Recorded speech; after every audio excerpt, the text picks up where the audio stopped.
Hello dear student, welcome to my channel. इस video में हम लोग भिन्न से रिलेटेड प्रश्न को सोल्व करते हैं। मीन्स अंश और हर वाला प्रश्न जब भी क्वेश्चन दिया रहा है तो आप कैसे सोल्व करेंगे। तो हर एक साल बोर्ड एग्जाम में 5 नंबर में ये क्वेश्चन पूछा जाता है, तो बहुत ही इंपॉर्टेंट है और बहुत ही आसान टॉपिक ये है। इस तरह का क्वेश्चन छोड़ेंगे तो आपको मार्क्स कम आने का चांस रहता है।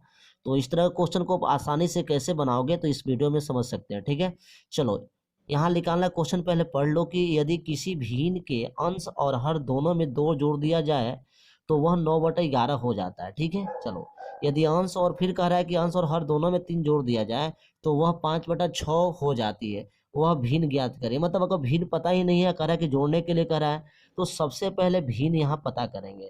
तो भिन्न पता करने के लिए क्या करोगे, तो सबसे पहले पता होना कि भिन्न जब भी होता है उसमें अंश और हर होता है। तो मान लो कि क्या है, माना कि पहले क्या मानेंगे, माना कि अंश मान लेते हैं, क्योंकि भिन्न वाला जब भी प्रश्न आएगा तो उसमें अंश और हर मानना पड़ेगा। ठीक है, और यहाँ 2 चर वाला रैखिक समीकरण ही मानना है। तो माना कि अंश कितना है, अंश x मान लो, और हर कितना मान लो, हर मान लो y। तो आपको पता होना चाहिए कि भिन्न बराबर क्या होता है। तो भिन्न बराबर होता है अंश बटा हर, होता है ना, अंश बटा हर, मतलब कि x बटा y। तो यही वाला आपको शुरू में आपको क्या करना है, निकालना होगा। लास्ट में आपको यही भिन्न कह रहा है कि x/y का मान निकालना होगा। ठीक है, तो हमें x और y मालूम रहेगा तब ना। चलो तो x y कैसे मालूम है, यहाँ पहले शर्त पे चलते हैं।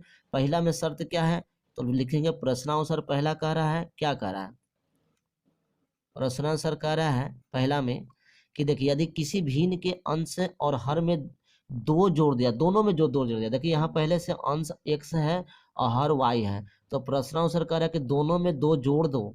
देखो दोनों में जोड़ दिया, अंश में भी 2 जोड़ दिया और हर में भी जोड़ दिया, तो ये जो भिन्न बन गया वो 9/11 बन गया। बात समझ में आ रही है, एक कंडीशन ए हो गया। दूसरा क्या कह रहा है, दूसरा कंडीशन में ये कह रहा है कि अंश, यदि अंश और हर में दोनों में 3 जोड़ दिया जाए। दूसरा कंडीशन ये कह रहा है कि जो x अंश है उसमें भी 3 जोड़ दिया जाए और हर में भी 3 जोड़ दिया जाए, तो उस केस में जो भिन्न हो जाएगा वो 5/6 हो जाएगा। कितना होगा, 5/6 हो जाएगा। तो हमने दोनों कंडीशन को लिख लिया। ठीक है, अब यहाँ से दोनों से 2 चर वाला रैखिक समीकरण बनाना है। तिरछा तिरछी गुना करना, इसी गुना करना, इसे गुना करो। तो 11 से गुना करो x में, तो 11x + 22 हो गया ना। चलो बराबर 9 से गुना करोगे तो 9y + 18 हो गया।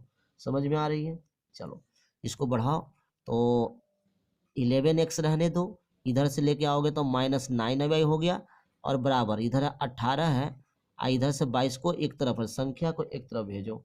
ठीक है, तो क्या मिल जाएगा, यहाँ से एक इक्वेशन मेरा मिलेगा, समीकरण मिलेगा 11x - 9y बराबर, यहाँ से बताओ -4 हो जाएगा। 18 4 22, तो इसको हम मान लेते हैं पहला समीकरण। समझ गए, चलो अब इसको सोल्व करो।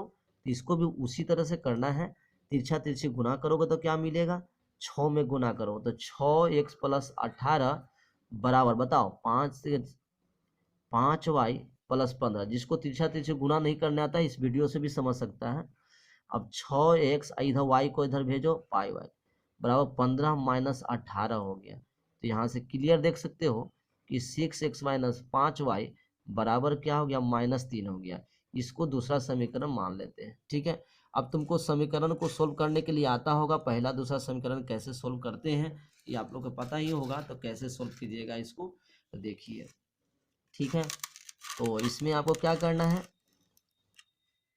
पहला समीकरण ये है और दूसरा समीकरण ये है। तो समीकरण को 2 चर वाले रैखिक समीकरण सोल्व करने के लिए बहुत सारा विधि आपने पढ़ा है। मैं फिर से एक जगह पे लिख दे रहा हूँ, 11x - 9y बराबर -4, और इधर है 6x - 5y बराबर -3। ये पहला है, ये दूसरा है। ठीक है, तो आप पढ़े होंगे लुप्तीकरण विधि, एलिमिनेशन विधि में बराबर करके। ठीक है, तो या तो देखो ऐसे कर लो, इसको 9 है 5 y है, तो इसी में से किसको एक को हम लुप्त कर देना है। तो लुप्त करने के लिए आप क्या करो, अगर y हटाना होगा तो तुमको क्या करना होगा, इसको 5 से, इसको 9 से गुना करना होगा। x हटाना होगा तो इसको 6 से, इसको 11 से करना होगा। तो जो करने का मन है कर सकते हो। तो चलो मान लेते हैं कि हम y हटा रहे हैं, तो हम पहला समीकरण में कितना से गुना कर देंगे, 5 से, और दूसरा समीकरण में 9 से गुना कर देंगे। अब गुना करने के बाद क्या आ जाएगा, देखो यहाँ हो गया 55x, ठीक है, सब में गुना करना है। 9 पचे 45 वाई बराबर -20 हो गया। 5 से सब में गुना कर दिया, सब में करना है, ये हो गया। नीचे वाला में के 9 से करना था, 9 छके 54 एक्स और 9 पचे 45 वाई बराबर 9 तिया 27 हो गया। देखिए इस तरह के हैं। अब इसको दोनों को क्या कर देना है, घटाना है। ठीक है, घटाने पे, ठीक है, घटाने पर क्या हो गया, माइनस हो गया, ये प्लस हो गया और ये प्लस हो गया। घटाने पर साइन चेंज कर देना है, पढ़े होंगे आपको पता ही होगा। तो ये देखिए यहाँ पे, सॉरी यहाँ 55 में से 54 घट गया तो खाली एक्स बचा, ये दोनों कट गया। ठीक है, क्योंकि ये साइन हट गया है। बराबर एक्स बराबर, इधर से बताओ ये प्लस में 27 है, माइनस में 20 है, तो एक्स बराबर 7। एक बार में आंसर आ गया, तो एक्स का वैल्यू 7 आ गया। ठीक है, अब एक्स का वैल्यू 7 आ गया तो कोई समीकरण पहला चाहे तो दूसरा में समीकरण का वैल्यू रख के मान निकालो। ठीक है, तो समीकरण 1 में एक्स बराबर 7 रखने पे, तो रखने पर पढ़े हैं तो एक्स बराबर 7, जब समीकरण 1 दिखाई दे रहा है 11x माइनस 9y, तो देखो 11 गुने 7 माइनस 9y बराबर -4 लिखोगे। इसको सोल्व करोगे तो क्या होगा बताओ, 11 से 77 माइनस 9y बराबर -4, बढ़ाओ क्या मिलेगा, तो सही y है, y को इधर भेजो, इसको इधर भेज दो, तो 77 + 4 आई जाएगा, तो प्लस में उधर 9y हो जाएगा। तो 77 और 4 कितना होता है, 81 होता है। 81 बराबर 9y। तो बताओ यहाँ से तुम्हें क्या मिल गया, यहाँ से क्लियर देख सकते हो कि y बराबर क्या हो गया, 81/9, कट के कितना आ गया 9। तो यहाँ क्लियर देख रहे हैं, x का वैल्यू 7 आया है और y का वैल्यू 9 आ गया है।